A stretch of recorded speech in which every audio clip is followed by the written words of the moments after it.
Engraçado que a sua inteligência emocional sobrepõe sobre todas as outras. Todas as outras. Ou seja, por mais que eu me desenvolva tecnicamente, que eu tenha ferramentas para estudar, para me desenvolver, às vezes eu vou me travar, porque alguma coisa no meu contexto emocional ainda não está resolvido. Eu domino! A gente vai falar um pouquinho sobre isso. Sobre mentira, sobre verdade. E eu coloquei aqui de um lado, digamos que um diabinho, vamos dizer assim, e de um lado de cá um anjinho. Que todo mundo tem sempre, às vezes, soprando de um lado ou do outro, né? Às vezes tem um aqui que fala, faz isso, outro fala, não faz. Faz, não faz. A gente tem isso, né? E a gente sabe que de um lado, a gente tem a verdade que liberta e a gente tem a mentira que prende. Só que tem algo aqui que acontece que muitas vezes a gente quer fugir. Porque na maioria das vezes, a verdade dói. Então, muitas vezes, quando a gente recebe algumas verdades, a gente recebe aquilo, às vezes, de maneira dolorosa. E, em geral, a mentira afaga. E, normalmente, afaga o ego, né?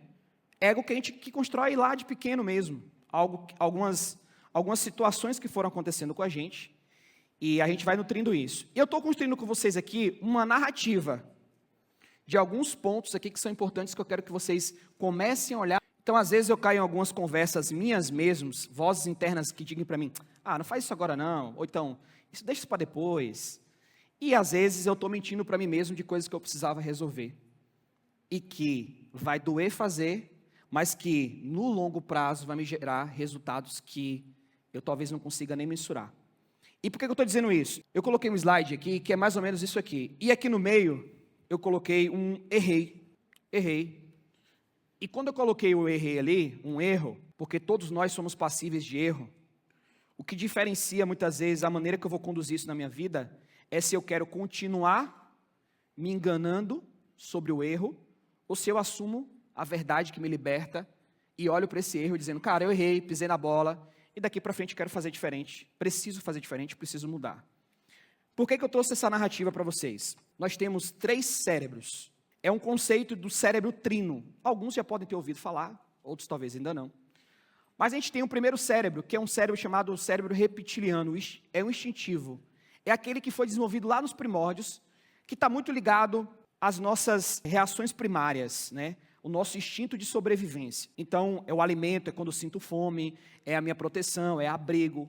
Esse é o reptiliano. Só que eu tenho um outro, que é o sistema do neocórtex, que está o meu cérebro racional.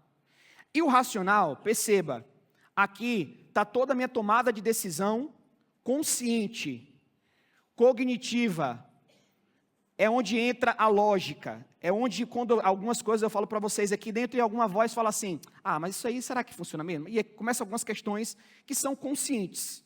Só que existe um outro cérebro, que é o sistema límbico. E no límbico, a gente vai falar sobre a parte emocional. São suas emoções, sentimentos, a sua inteligência emocional. E esse aqui é um que muitas vezes a gente não mexe, não trabalha, não desenvolve, não se conecta. Engraçado que a sua inteligência emocional sobrepõe sobre todas as outras. Todas as outras. Ou seja, por mais que eu me desenvolva tecnicamente, que eu tenha ferramentas para estudar, para me desenvolver, às vezes eu vou me travar, porque alguma coisa no meu contexto emocional ainda não está resolvido. Tem uma linguagem emocional que a gente transmite sem perceber, para as pessoas, tá? Para as outras pessoas. Lembra da narrativa, né? 7% da nossa comunicação é o conteúdo e a mensagem que eu estou passando para vocês. Então, quando você vai explicar algo para um colaborador, você vai passar alguma informação para alguém, é só 7%. Isso é um estudo desse cara aqui. Eu vou falar em inglês porque Albert Merriman. Ele que estudou isso falou assim, cara, é o seguinte, quando você tem conteúdo, só 7% da sua comunicação é efetivo. Verdadeiro.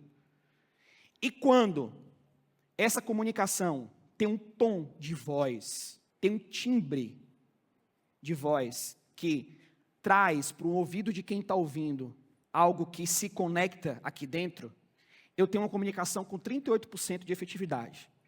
Mas, olha só, o nosso instinto humano consegue detectar na comunicação, onde tem 55%, a intenção, a verdade, a energia e o acreditar. Ou seja, desde os primórdios, se alguém te fala alguma coisa e você desconfia que aquilo ali pode ser mentira, alguma coisa dentro de você fala, tem alguma coisa errada aí. Tem alguma coisinha que não está fechando.